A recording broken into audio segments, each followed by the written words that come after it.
She wasn't born with a silver spoon, but she had something far more precious: patience. Every morning before the sun touched the sky, she entered a house that wasn't hers, cleaned rooms she never slept in, and cooked meals she could never afford to eat. To everyone in that mansion, she was just the maid. But to one man, she was something he couldn't explain. Maybe it was her silence that spoke louder than his words. Or maybe it was the way she smiled, even when her world was falling apart. He was a man of pride, born rich, raised cold. He had everything money could buy, except peace. And somehow, in that quiet maid's presence, his restless heart found calm. It started with a simple thank you, then a cup of tea. And before he knew it, the man who never believed in love was falling for the woman who served him. They said it was madness. They said he was destroying his name. But love doesn't care about class. Until the world reminds you what your name costs. He married her against his family's will, promising forever. But forever can be shorter than we think. The mansion that once echoed with silence was now filled with music, laughter, and love. She walked down the aisle, not like a princess, but like a dream finally allowed to breathe. People whispered, some in shock, some in hate, but he only saw her. When he held her hand, it wasn't just a promise, it was rebellion, against society, against class, against everything he once believed. Days turned into months, and their little home became her world. She'd wake up early just to make his favorite breakfast, and wait every night for his footsteps at the door. For the first time, she wasn't serving, she was loving. But happiness doesn't always stay when pride is in the room. He started coming home late. His smile faded. His warmth was replaced by silence. She'd ask softly, "Are you okay?" He'd nod, but his eyes were miles away. And every night, she'd whisper to herself, "Maybe tomorrow he'll look at me the way he used to." But tomorrow never came. One evening, she waited again by the window. The food had gone cold, just like her hope. But tonight, something felt different. His car was outside, but he didn't come in. Minutes passed, then an hour. She slowly opened the door and stepped outside. He was there, standing under the rain, talking softly to someone. She couldn't hear the words, but she didn't need to. The way he smiled, that same smile she hadn't seen in months, now belonged to someone else. She went back inside quietly, like a shadow. No screams, no tears, just silence. Because sometimes, silence is louder than any heartbreak. She sat on the floor beside the window, wedding photo in hand. That night, she burned every letter he ever wrote. Every memory that once made her believe love could fix her. But as the flames rose, she realized something painful. She wasn't just losing him. She was losing the woman she became for him. The next morning, she didn't sleep.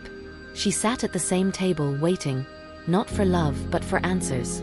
When he walked in, his shirt was wet from last night's rain. But his lies were dry, perfectly rehearsed. She, "Ki sabat ka rotatem kaurat." He froze, then looked away. "Bats ek dosti. You're overreacting again." She gave a broken smile, the kind that hides pain. That smile wasn't out of trust. It was the moment she stopped fighting. Because when lies become this easy, truth loses meaning. She slowly stood up and took off her wedding ring. Tung giá thai giáp men kahatha. Agar kabhi meradil todoge. Main chup ho jaungi. She placed the ring on the table. And that's what she did. She didn't scream. She didn't beg. She just walked away. Sometimes endings don't need noise. They just need courage. She hadn't cried like that in years. Not because she was weak, but because she finally understood how much she had carried alone. She touched her reflection, her trembling fingers brushing the mirror. Main ne sab kujdia, or bad le main ba kamoshimili. In that silence, she heard everything. The nights she forgave him. The times she blamed herself. And the 1,000 little moments she died, one apology at a time. Love had turned her into a shadow. And now, that shadow was learning to live without its light. She slowly stood up, walked to the window, and opened it. The wind hit her face. Abbas, ab mein kisi ka e lia ron ginahi. For the first time, her tears weren't for him. They were for the woman who forgot herself trying to keep a love that had already left. The next morning, the world outside was still the same, but something inside her had changed. She wasn't leaving to escape him. She was leaving to find herself. She took a deep breath and placed a framed photo of her wedding inside a drawer instead of her bag. Some memories aren't meant to be carried. They're meant to be left behind. The doorbell rang. She paused, confused. She opened the door. A delivery man stood there, holding a small brown envelope. "Ma'am, this was left at your gate last night." He left. She closed the door, her hand shaking as she looked at the envelope. It had his handwriting. It was his handwriting. The man who disappeared from her life had sent something back. She sat on the couch and slowly opened the envelope. Inside was a single letter, folded neatly. Her hands trembled as she unfolded the paper. She didn't know whether she wanted truth or another lie that could hurt her less.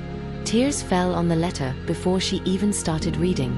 Sometimes, closure doesn't come in words. It comes in the silence before you read them. It started with her name, written the way only he used to say it. "My Sarah." Her eyes filled instantly, her heartbeat echoing in her ears. Each word cut deeper than the last. It wasn't a goodbye, it was a confession. "I never left because I stopped loving you. I left because the lies I lived in were never yours to carry. There are things I did before you, things I couldn't let touch you. So I chose the only way I knew to protect you, by becoming the villain in your story." She froze, tears streaming down her face, clutching the letter against her chest. She wanted to hate him. But love doesn't switch off with truth. It burns slower, through guilt, anger, and memories. She looked at the signature. His name, written softly at the bottom. "You coward. You didn't even let me choose," she whispered, breaking down. She tore the edge of the envelope, holding it against her heart, trembling. The truth didn't set her free. It broke her all over again. Because sometimes, even love written in honesty, arrives too late. Hours passed, but she didn't move. The letter had stopped her heartbeat for a while, but not her will to live. She picked up the letter again, smoothed the wrinkles with her fingers, and looked at it one last time.